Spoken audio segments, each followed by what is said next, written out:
Tu identidad digital depende de ti.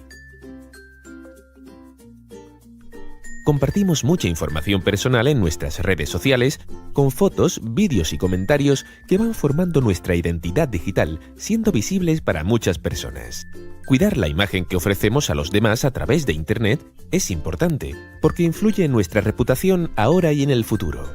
Además, cuando exponemos demasiada información personal, podemos poner en riesgo nuestra seguridad.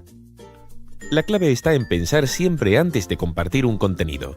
Más allá de que la foto sea bonita o el vídeo nos haya quedado bien, lo importante es la información que estamos transmitiendo a los demás con nuestras publicaciones. Piensa que a través de tu perfil de redes sociales, muchas personas se harán una idea de quién eres y cómo es tu personalidad. Está en tus manos ofrecer una visión auténtica y positiva de ti mismo. Además, reflexiona sobre el impacto de tus publicaciones en otras personas. Evita que sean ofensivas o que transmitan conductas y hábitos poco saludables. Generar sentimientos positivos en los demás te hará sentir bien. Recuerda que tu seguridad es lo primero. Antes de compartir una imagen o datos personales, reflexiona y valora si es posible que alguien utilice esa información en tu contra. Valora si es mejor tener un perfil privado y sé prudente con las amistades que admites. En cualquier caso, procura no exponer demasiada información. No es necesario, disfrutarás más de las redes sociales si te sientes seguro.